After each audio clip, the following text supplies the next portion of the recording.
Hello friend, online classes पर आप सभी लोगों का खैर मकदम। मैं आपकी खिदमत में हाजिर हूँ। मैं एडवोकेट मोहम्मद मुकीम। दोस्तों, मैं आज जो चर्चा करने वाला हूँ, चालान क्या होता है, चालान का क्या मुराद है। तो ये प्रक्रिया जो है पूरी तरीके से सीआरपीसी में बताया गया है। सीआरपीसी के सेक्शन 173 में इस चीज़ को जिक्र किया गया है। यानी पुलिस द्वारा न्यायालय में पेश किया जाने वाला चालान एक समान शब्द में नए जो छात्र हैं उनके लिए ये शब्द जो है बहुत ही कठिनाई महसूस होता है। मैं आज इस पर चर्चा करूंगा दोस्तों कि पुलिस अन्वेषण जो अलग अलग स्तर पर रिपोर्ट प्रेषित करती है उसे हम पुलिस रिपोर्ट कहते हैं। यानी जो सीआरपीसी की धारा 157 में हम जो रिपोर्ट प्रेषित करते हैं वो रिपोर्ट जो 3 तरह की रिपोर्ट प्रेषित करते हैं। पहला रिपोर्ट है जो सीआरपीसी के धारा 157 में प्रारंभिक रिपोर्ट जो हम प्रेषित करते हैं, जो प्रारंभिक घटना घटित होता है उसके तहत जो रिपोर्ट हम प्रेषित करते हैं। दूसरी रिपोर्ट जो है 168 यानी 168 के अधीन जो हम पुलिस थाने के भाषाधक अधिकारी को जो उसके सीनियर ऑफिसर्स होते हैं हम उनको रिपोर्ट जो है वो प्रस्तुत करते हैं। अगर सीनियर अधिकारी को ये प्रतीत होता है कि इसमें जांच करने का और कोई विषय छूट रहा है तो फिर से वो रिपोर्ट उस जो जांच कर रहा है पुलिस अधिकारी को सुपुर्द कर सकता है। और तीसरी रिपोर्ट की बात करेंगे हम, जो रिपोर्ट है 173 सब सेक्शन 2 के अनुसार जो है फाइनल रिपोर्ट जो है पेश की जाती है, उन सब से मैं आज चर्चा करूंगा। दोस्तों, मैं चाहता हूं कि अगर अभी तक हमारे जो है ऑनलाइन क्लासेस चैनल है अभी तक आप सब्सक्राइब नहीं किए तो हमारे चैनल को सब्सक्राइब कर ले। बेल आइकन घंटी प्रेस करने पर मैं कोई भी वीडियो डालूंगा उसकी नोटिफिकेशन आपको प्राप्त हो जाएगी। दोस्तों, एक केस था, केस का नाम बहुत ही फेमस है, हरदीप सिंह बनाम पंजाब राज। हरदीप सिंह बनाम पंजाब राज AAR 2009 के केस में ये कहा गया कि सुप्रीम कोर्ट ने इस केस में हेल्ड किया कि जो इन्वेस्टिगेशन ऑफिसर है, यानी इन्वेस्टिगेशन ऑफिसर जो है जो फाइनल रिपोर्ट मजिस्ट्रेट के न्यायालयों को सौंप दी जाती है और आपराधिक कार्रवाई को एक महत्वपूर्ण जो क्रिमिनल प्रोसीडिंग है का है एक इम्पोर्टेंस का वो पार्ट है और आपराधिक कार्रवाई के महत्वपूर्ण मानते हुए ये हेल्ड किया गया कि इससे अन्वेषण जो है पूर्ण होते हैं। नहीं, जब इन्वेस्टिगेशन जो है कंप्लीट होते हैं तो मजिस्ट्रेट को जो है पूरी रिपोर्ट क्या है उसे प्रस्तुत करना है। जो मजिस्ट्रेट को पूरी रिपोर्ट क्या है उसे जो है प्रस्तुत करना है और उसके बाद में जो है ये रिपोर्ट पूरी यानी प्रपत्र के माध्यम से पूरी तरह तैयार की जानी चाहिए और पूरी सुनिश्चित तरीके से रिपोर्ट कहीं किसी तरीके की त्रुटि नहीं होनी चाहिए। उस तरीके से वो रिपोर्ट जो है प्रस्तुत कर देनी चाहिए। अंतिम रिपोर्ट कौन सी रिपोर्ट शामिल किया जाएगा या नहीं किया जाएगा ये उस स्थान पर प्रस्तुत करना चाहिए। अब कोई रिपोर्ट ये होती है कि मतलब जो एक टाइम पीरियड प्रेस्क्राइब्ड है कि चार्जशीट फाइल करने के लिए भी टाइम प्रिस्क्राइब्ड है कि कितने टाइम में वो चार्जशीट फाइल की जाएगी। अब ये प्रक्रिया जो है 173 के धारा 1 में इस बात का उल्लेख करता है कि विलम्ब अन्वेषण पूरा किया जाना चाहिए, बगैर विलम्ब किए अन्वेषण को जो है पूरा किया जाना चाहिए। अन्वेषण जो है शीघ्र जो है स्पीडी जो है शीघ्र पूरा करना चाहिए और ये रिपोर्ट मजिस्ट्रेट के न्यायालय के समझ जो है पूरे तरीके से प्रस्तुत करना चाहिए। अंतिम रिपोर्ट जो है प्रस्तुत करने का निश्चित जो टाइम क्या होती है इसके भी बारे में जो है दंड प्रक्रिया संहिता में बताया गया है। दंड प्रक्रिया संहिता में यहीं पर आपको लिमिट दिया गया है कि रिपोर्ट जो है रिपोर्ट कितने दिनों तक प्रस्तुत करना चाहिए, कितने दिनों तक नहीं प्रस्तुत करना चाहिए, इसके भी लिमिटेड व्यवस्था सीआरपीसी में की गई है। अब सीआरपीसी की धारा 167 में यह प्रावधान किया गया है कि कोई ऐसा अपराध जो मृत्यु या जीवन कारावास से दंडनीय वो अपराध है, वो अपराध जो है 90 दिन के अंतर्गत जो है चार्जशीट दाखिल कर देनी चाहिए। अगर यदि ये लगता है कि कोई जो अब 2013 में बहुत सारे इस कानून में बदलाव किए गए हैं, 2013 में एक अमेंडमेंट के साथ कहा गया कि कोई स्त्री या बालक या शिशु या किसी के साथ जो है रेप के मामले हो तो उसको जो है 3 मंथ के अंदर जो है पूरी रिपोर्ट उसे कंप्लीट कर देना चाहिए। इसके लिमिटेड दिया गया है। अगर आजीवन कारावास से कम ऑफेंस है या आजीवन कारावास से कम का ऑफेंस है तो उसे जो है कंप्लीट कर देना चाहिए। 60 दिन के अंदर जो है क्या है चार्जशीट कंप्लीट कर देना चाहिए। कितने दिन के अंदर? 60 दिन के अंदर जो है। अगर आजीवन कारावास या 10 साल से अधिक कारावास नहीं है तो उसे टोटल जो है 60 डे के अंदर जो है कंप्लीट कर देना चाहिए। यदि जांच एजेंसी या पुलिस अधिकारी के समयावधि के भीतर अपनी पुलिस रिपोर्ट जो है प्रस्तुत नहीं करता है, अगर वो टाइम पीरियड है और उस टाइम पीरियड के अंतर्गत जो है पुलिस अपनी रिपोर्ट जो है प्रस्तुत नहीं करता है, यानी कोर्ट में फाइल नहीं करता है, तो फिर क्या जो अभियुक्त है उससे क्या राइट्स पैदा होती है। अब अभियुक्त को जो अगर 60 डे है, अगर 19 डेज है, अगर 167 के अकॉर्डिंग जो है पुलिस अगर कहीं चूक करता है किसी तरीके से टेक्निकल फॉल्ट की वजह से या किसी अन्य रीजन से वो फेलियर हो जाता है, तो वहाँ पर जो है जो अक्यूज होता है, यानी जो अक्यूज होता है उसको क्या है कंस्टिट्यूट राइट पैदा होता है, संवैधिक की जो है बेल पैदा हो जाता है, उसे संवैधिक अधिकार पैदा होता है, उसका बेल का राइट्स वहीं से क्रिएट हो जाता है। अब ये बात करते हैं उसको बेल मिल जाएगी, अगर उससे आधे दिन में विलम्ब किया गया तो उसे बेल मिल जाएगी। अब मैं बात करूँगा कि आरोप के संदर्भ में पूरी संपूर्ण जानकारी जो आरोप है, आरोप के हवाले से मैं आपको पूरी जानकारी के बारे में बात करता हूं। तो सीआरपीसी की धारा 173 की सबसेक्शन 2 में इस धारा में महत्वपूर्ण जो है और धारा है, इस धारा के अंतर्गत समस्त बातें दी गई हैं, जो पूरी की पूरी बातें जो है दी गई है।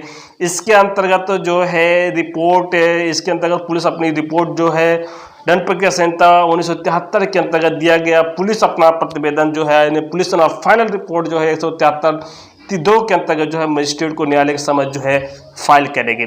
और 173 जो सबसेक्शन 2 है के अंतर्गत दी जाने वाली रिपोर्ट में क्या क्या चीज़ें आएंगे, उसमें क्या क्या शामिल हो गए, वो सारी की सारी चीज़ें जो है उस रिपोर्ट में होना जरूरी है। कौन सी रिपोर्ट में अगर पुलिस अधिकारी, भाषांतर अधिकारी अगर जांच करता है और घटनास्थल पर तमाम चीज़ें के देखता है कि कौन सा पार्टीज है, कौन सा घटना घटी है, कौन सा अपराध हुआ है, अपराध मेडिकल रिपोर्ट हुई है, 161 का बयान हुआ है, और उसके साथ साथ अपराध से कितने लोग जुड़े हैं, कितने लोग भगोड़े हैं, ये सारे के सारे जो है रिपोर्ट में मेंशन करना होता है, उसे लिखना होता है। तो यानी पहला क्या लिखना होगा, पार्टीज का नाम होगा। अब वो देखना इन्फॉर्मेशन का जो नेचर क्या है, जो है यानी सूचना का स्वरूप क्या होगा। तीसरी बात करता है मामले की परिस्थितियों से परिचित होने वाला कोई व्यक्ति जो मामला जानता हो, उससे वो परिचित हो कि मामला किस किस तरीके से हुआ है, तो जानने वाले व्यक्तियों का उसका नाम जो है उल्लेख होना चाहिए। और यदि वो प्रतीत होता है कि जिसके द्वारा अभियुक्त गिरफ्तार कर लिया गया हो, यह भी प्रतीत होगा कि अभियुक्त जो है गिरफ्तार कर लिया गया हो। और क्या बाद में वाद पत्र भी, यानी क्या है कि बाद में जो है या अभियुक्त को गिरफ्तार कर लिया गया है तो उसे बंद पत्र या उसको प्रतिभूत के सहित या रहित जो है उसे छोड़ा गया है, छोड़ा नहीं गया है, क्या धारा 170 के अधीन उसे आप जो है अभिरक्षा में उसे सुपुर्द किया गया या नहीं किया गया है, ये चीज़ें जो है आप बेहतर उसमें रिपोर्ट में शामिल होंगी। मेडिकल रिपोर्ट भी शामिल होगी और 161 के बयान भी शामिल होंगे, वो सारी रिपोर्ट जो है चार्जशीट में शामिल होगी। अब सीआरपीसी की धारा 173 की उपधारा 5 बहुत इंपॉर्टेंट है। उपधारा 5 में जो है समानता पुलिस द्वारा अंतिम रिपोर्ट के साथ सभी आवश्यक दस्तावेज जो है उसे सभी जो दस्तावेज हैं उसे संलग्न करके जो है उसमें सब संलग्न कर एनेक्जर करके साथ जो है प्रस्तुत करता है। यदि उन जो दस्तावेज में कुछ पुलिस अंतिम रिपोर्ट को भेज देते हैं तो इसके कारण पुलिस जो है रिपोर्ट जो है प्रेषित कर देते हैं, प्रेषित कर दिया गया, पूरी रिपोर्ट को प्रेषित कर दिया गया, तो उससे पूरी रिपोर्ट को अंतिम रिपोर्ट नहीं मानना चाहिए। वो पूरी की पूरी रिपोर्ट जो है वो अंतिम रिपोर्ट नहीं होती है, ये बात मान के चलिए। यदि पुलिस द्वारा रिपोर्ट पर संस्थित किया गया प्रत्यक्ष कार्रवाई की धारा 207 के अधीन, यानी धारा 207 जो है सीआरपीसी में बताया गया है, धारा 207 में जो पूरी रिपोर्ट आती है चार्जशीट में, अगर अभियुक्त मान लिया जाए, अभियुक्त को कैसे उसे जानकारी हो कि मेरे पर क्या अभियोग लगाया गया, मेरे पर क्या चार्जेस फ्रेम किए गए, तो मेरे पर कितने मतलब धाराएं लगाई गई हैं, क्या मैं किन सा अपराध, तो सारी की सारी रिपोर्ट के 207 के तहत जो है वो क्या होता है कि मजिस्ट्रेट से ये अपेक्षा की जाती है कि वो पूरे के पूरे दस्तावेज जो है अगर ये लगता है कि आवश्यक है तो उससे अभियुक्त को क्या है पूरी की पूरी दस्तावेज जो है पूरी की पूरी कॉपी दिलाई जाएगी। अब बात करते हैं 173 की धारा 5 की उपधारा 5 में स्पष्ट है कि इस बात का उल्लेख है कि अभियोजन के साक्ष्य आधार पर चलेगा। जो अभियोजन है उस अभियोजन के जो एविडेंस है उसके तहत जो है केस जो है चलेगा। यदि मजिस्ट्रेट के समझ पेश होना होगा तो उसे मजिस्ट्रेट के सामने पेश किया जाएगा। वो अग्रिम अंतिम रिपोर्ट के जो है प्रतिवेदन के साथ 160 के बयानों को भी उसमें उल्लेख होगा। अब बात करते हैं कि सीआरपीसी का बहुत इम्पोर्टेंट टॉपिक है 173 का सबसेक्शन 8, यानी ये इसका क्या मुराद है। इसका मुराद ये है कि भी चार्जशीट पेश हो गई, चार्जशीट पेश होने के बाद में ऐसा लगता है कि यदि उसमें 3-4 अभियुक्त हैं, 3 अभियुक्त गिरफ्तार हैं, एक अभियुक्त जो है फरार है, भगोड़ा है, तो क्या होगा कि जब उसका एक ड्यूरेशन है कि 60 दिन 90 दिन के अंदर जो है चार्जशीट फाइल कर देना चाहिए। अगर 60 दिन के 30 दिन के अंदर अगर 60 दिन 90 दिन के अंदर अगर वो चार्जशीट फाइल नहीं की जाती है तो क्या है कि वो अभियुक्त जो है वो पूरी तरीके से वो मतलब फरार है, 3 लोग से पकड़े गए, गिरफ्तार किए गए हैं। तो क्या 60 दिन के बाद में रिपोर्ट जो फाइल नहीं करेगी तो फिर उसके बाद में क्या प्रक्रिया है, इसके बारे में 173(8) बताती है। 173(8) के जो अंतर्गत अन्वेषण की अधिकृत करती है कि रिपोर्ट फाइल कर दी गई है, इसके पश्चात ये भी आवश्यक होता है कि अन्वेषण कार्रवाई जारी कर सकती है। जो अन्वेषण की कार्रवाई है वो जारी रहती है, यानी अन्वेषण जो है समाप्त नहीं होती है। पुलिस भले ही उस रिपोर्ट के आधार पर न्यायालय अपराध का संज्ञान कर लिया हो।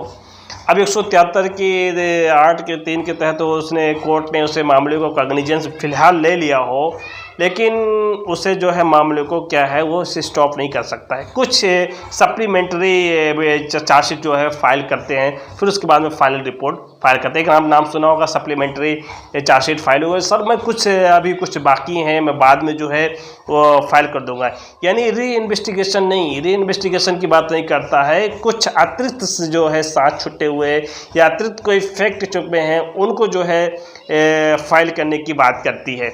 सुप्रीम कोर्ट ने एक मामले में यह स्पष्ट कर दिया कि 173(2) के अंतर्गत अंतिम रिपोर्ट न्यायालय प्रेषित नहीं कर दी जाती है। तब क्या कंडीशन होगा, अगर अंतिम रिपोर्ट जो है न्यायालय में प्रेषित नहीं कर दी जाती तब क्या कंडीशन होगा। ये माना जाएगा कि अन्वेषण की कार्रवाई जारी है। अगर अंतिम रिपोर्ट प्रेषित नहीं कर दी गई है तो ये माना जाएगा कि अन्वेषण जो है कि अन्वेषण की जो कार्रवाई है वो क्या है, जारी है। उपधारा के 8 के अंदर रिपोर्ट न्यायालय को प्रेषित कर दे जाने के पश्चात, यानी उपधारा 8 के तहत जो है रिपोर्ट कर देने के पश्चात जो है फाइल कर देने के पश्चात की अनुज्ञा लेने की आवश्यकता नहीं है। भले ही मजिस्ट्रेट अपराध का संज्ञान कर ही लिया हो, उसे अनुज्ञा लेने की आवश्यकता नहीं है, भले मजिस्ट्रेट जो है अपराध का संज्ञान कर लिया हो। अन्वेषण अधिकारी के अन्वेषण के शक्ति को समाप्त नहीं होती है। जो इन्वेस्टिगेशन ऑफिसर होता है और उसके जो पावर्स होते हैं इन्वेस्टिगेशन का, वो क्या है वो पूरी तरीके से जो है क्या है समाप्त नहीं होता है।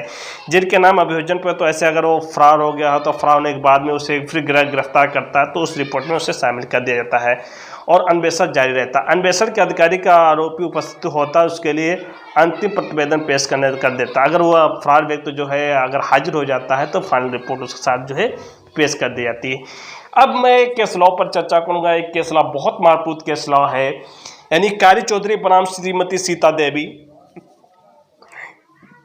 कारी चौधरी बनाम Shrimati Sita Devi AR 2002 supreme court page number है 441 के वाद में मृतक हत्या के बारे में FIR दर्ज करवानी गई थी।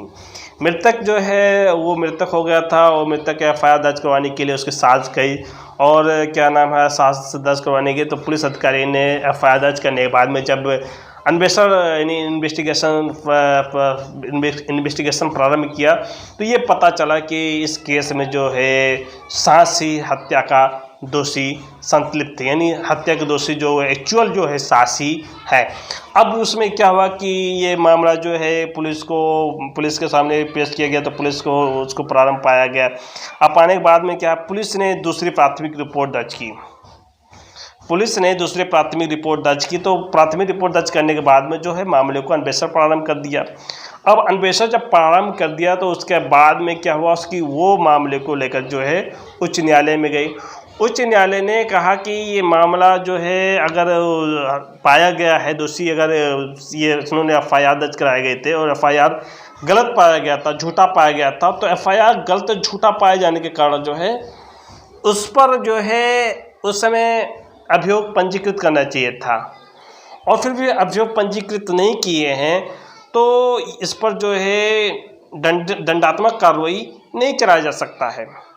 फिर उसके बाद में क्या हुआ कि सुप्रीम कोर्ट में ये मामला ले जाया गया। सुप्रीम कोर्ट ने इस चीज़ को हेल्ड किया और ये डिसाइड किया कि इस केस में जो है देखा जो है सारी परिस्थितियों को देखा, उस परिस्थिति में कहा कि अगर पुलिस ने दूसरी FIR दर्ज कर ली है तो ये न्यायोचित नहीं है, ये जस्टिस है और दर्ज कर लिया है तो न्यायोचित नहीं है। और पुलिस की जो कार्रवाई है वो कार्रवाई एक हत्या से प्रतीत होता है और हत्या एक जघन्य अपराध से प्रतीत होता है, इसलिए पुलिस द्वारा कार्रवाई की गई जो है अनियमित नहीं है, नियमित है। इसके तहत जो है उस पर हत्या की कार्रवाई की जा सकती है, सुप्रीम कोर्ट ने स्पष्ट इस तरीके से बताया। अब उसके बाद में एक केस आया था, इस केस का नाम है कि हरमिंदर पाल सिंह बनाम पंजाब राज। एक केस था हरमिंदर पाल सिंह बनाम पंजाब राज, 2004 का मामला है। इस मामले में जहां किसी भ्रष्टाचार प्रकरण पुलिस द्वारा अंतिम रिपोर्ट प्रस्तुत की गई। इस मामले में क्या है कि पुलिस द्वारा जो है अंतिम रिपोर्ट जो है प्रस्तुत की गई और रिपोर्ट प्रस्तुत करने के बाद में लेकिन इस प्रस्तुत कर दी गई, लेकिन उसे न्यायालय द्वारा इसे स्वीकार नहीं किया गया, जो न्यायालय द्वारा है उसे जो है एक्सेप्ट नहीं किया गया। फिर पुनः अन्वेषण का आदेश किया गया कि आप फिर से री इन्वेस्टिगेशन यहीं देखिए। आप री इन्वेस्टिगेशन के लिए ये थोड़ा शब्द जो है आपको समझने की ज़रूरत है। री इन्वेस्टिगेशन करने के लिए क्या कोर्ट ने ऑर्डर किया, वहाँ न्यायालय को ये आदेश दिया गया। आदेश का अनुपालन जो है करते हुए पुनः अन्वेषण के पश्चात पूर्ववर्ती निष्कर्ष पर पहुँची, जो पहले निष्कर्ष था उस निष्कर्ष पर पहुँची, और उसके बाद में अभियुक्त को रिश्वत लेने के उद्देश्य जो है प्रकट ही नहीं होता है कि अभियुक्त ने क्या है उद्देश्य, जो उसका उद्देश्य होता है कि उसने रिश्वत लिया था वो प्रकट नहीं होता है। ऐसी दशा में न्यायालय ने तीसरी बार जो है फिर से अन्वेषण किए जाने के आदेश दे सकता है। इसका कार्य ये जो है इसमें कहा इसी दशा में न्यायालय मामले की तीसरी बार फिर से अन्वेषण के लिए किए जाने के आदेश नहीं दे सकता है। अगर एक बार री इन्वेस्टिगेशन किया उस केस में, दोबारा फिर री इन्वेस्टिगेशन किया, फिर तीसरा बार कर रहा था, मामला उससे प्रतीत होता नहीं है, फिर तीसरी बार कहता है कि सर इसमें जो है री इन्वेस्टिगेशन होना चाहिए, तो न्यायालय उसकी जो है क्या है इजाज़त नहीं दे सकता। इसके कारण स्पष्ट करते हुए न्यायालय ने ये कथन किया कि पुलिस अधिकारी द्वारा मामले को पुनः अन्वेषण से इनकार न किया जाना तथा ऐसे अन्वेषण के पश्चात अपने पूर्ववर्ती निष्कर्ष पर कायम रहना ये दर्शाता है कि पुलिस ने प्रकरण को भली भांति अन्वेषण कर लिया है। यानी न्यायालय को ये लगता है कि पुलिस ने पूरी प्रॉपर तरीके से भली भांति इन्वेस्टिगेशन कर दिया है। अब इस मामले में इन्वेस्टिगेशन करने के लिए कोई तौर ही नहीं है, कोई उचित ही नहीं है। अब उसके बाद में न्यायालय उसे उस आधार पर जो है आधार पर बिना अभियुक्त की तृतीय बार का अन्वेषण जो है करना व्यर्थ होगा। यानी अगर तीसरी बार जो है हम इस पर इन्वेस्टिगेशन कराते हैं तो इन्वेस्टिगेशन क्या है वो पूरी तरीके से व्यर्थ है। इस तरीके से पुलिस रिपोर्ट में बताया गया है। और एक तो होता है कि पुलिस रिपोर्ट के साथ साथ एक रिपोर्ट आता है जनरल डायरी होती है कि 72 के तहत जो है जनरल डायरी, अगर पुलिस कहीं इन्वेस्टिगेशन करने के लिए जाता है थाने के भाषाधक अधिकारी उस क्षेत्र में, तो वो सारी की डायरी जो है वहाँ पर वो दर्ज करेगा।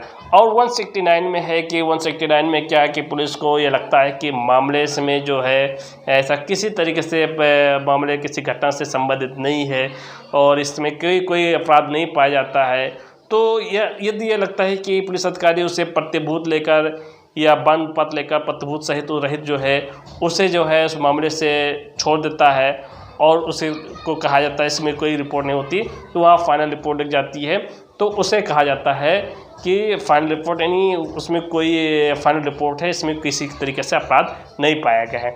तो दोस्तों मैं आज जो है चालान से संबंधित बताया है। अगर आप चालान से उसके बाद चालान में अगर समझ में नहीं आया तो मैं फिर इसके बाद में कभी भी अपॉर्चुनिटी मिलेगी मैं चालान के बारे में डिटेल एक्सप्लेन करूँगा। थैंक यू, धन्यवाद।